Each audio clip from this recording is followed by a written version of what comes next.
నిన్న ఎల్లో మీడియాకి ఇంటర్వ్యూలు ఇస్తూ సునీతమ్మ, వివేకానంద రెడ్డి గారి కుమార్తె సునీతమ్మ చాలా విషయాలు మాట్లాడిందబ్బా. ఆంధ్రజ్యోతి వాడు రెచ్చగొట్టడము, ఈమె మాట్లాడడము ఏంటి క్లియర్ గా అనేటువంటిది ఉంది. వైఎస్ షర్మిల అనేటువంటిది అంటుంటే చాలా మంది మురుసుపల్లి షర్మిల అంటున్నారు.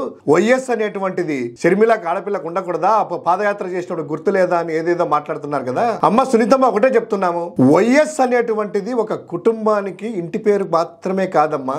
వైఎస్ అనేది రాజకీయాల్లో నైతికతకు, ఇచ్చిన మాటకు నిలబడడం అనేటువంటి తత్వానికి, పోరాట తత్వానికి, ప్రజల పట్ల ప్రేమాభిమానాలు చూపడానికి అంశంలో ఎక్కడ రాజీ లేని తీరుకు ఒక బ్రాండ్ నేమే వైఎస్ అనేది. ఆ వైఎస్ అనే బ్రాండ్ వచ్చే వరకు రాజకీయాలు ఎలా ఉండేటువంటి ఒక వంచన, మోసము, వాడుకుని వదిలేయడము, నమ్మించి మోసడం చేయడం అనేటువంటివి మాత్రమే ఉండేవి. కానీ వైఎస్ అనేటువంటి బ్రాండ్ వచ్చాక వీటందటి కూడా పటాపంచలయ్యేసి నమ్మకానికి ఒక బ్రాండ్ అయిపోయింది. ఇప్పుడు మళ్ళీ తండ్రి అడుగుజాడల్లో నడుస్తూ వైఎస్ జగన్మోహన్ రెడ్డి గారు తండ్రిని మించిన తనయుడయ్యారు. ఆ బ్రాండ్ అనేటువంటిది డబల్ శాశ్వతను, డబల్ అనేటువంటి ప్రమోషన్ తీసుకొని వచ్చారు. ఇచ్చిన మాట, చేసిన వాగ్దానం అమలు చేసే విషయంలో వైఎస్ఆర్ గారు 2 అడుగులేస్తే జగన్ గారు 4 అడుగులు ముందుకేస్తున్నారు. అదే విధంగా ప్రజలను పరిపాలించడం కాదు, లాభించడం ముఖ్యమంత్రి బాధ్యత అనే కొత్త నిర్వచనం తీసుకొని వచ్చారు జగన్మోహన్ రెడ్డి గారు. అదే విధంగా రైతులు, మహిళలను ఆదరించే విషయంలో తండ్రిని దాటుకొని ముందుకు వెళ్లిన ఆ జగన్ ఆ వర్గాల పాలిట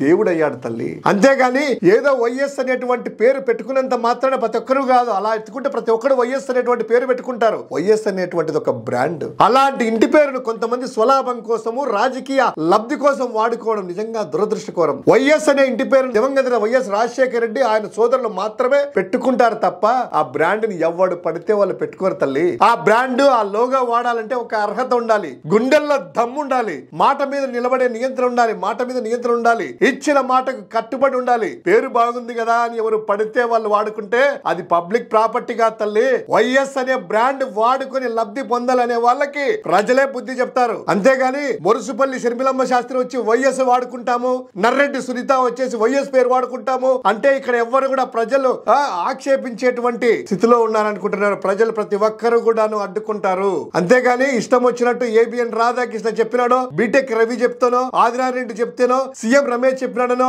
మీరు ఇంటర్వ్యూలు ఇచ్చేసి ఏమి చేసినా కూడా ప్రజల్లో అనేటువంటిది ఫిక్స్ అయిపోయారు. వైఎస్ అనేటువంటి బ్రాండ్ ఒక జగన్మోహన్ రెడ్డి గారికి సొంతం అని. మీ యొక్క రాజకీయ పన్నాగాలకి ఎవరి చేతుల్లో ఇరుక్కున్నారు, ఎవరి చేతిలో కీలు బొమ్మయ్యారో ఒక్కసారి ఆలోచన చేసుకుంటే డాక్టర్ గా అంత ఇంత మీకు మెచ్యూరిటీ లెవెల్స్ ఎక్కువ ఉంటాయనేటువంటి ఆశిస్తున్నాం. అలాగే వెళ్తే ప్రజలు చీకొట్టేటువంటి రోజు దగ్గరలో ఉంది. సునీతమ్మ ఆల్రెడీ చీకొట్టినారు. ఎందుకు అనవసరంగా ఆ షర్మిలమ్మ మీరు ఇదంతా చేసుకుని మురుసుపల్లి నర్రెడ్డి కుటుంబాలు వైఎస్ బ్రాండ్ ను క్యాప్చర్ చేసుకోవాలంటే ప్రజలు ఒప్పుకోరు.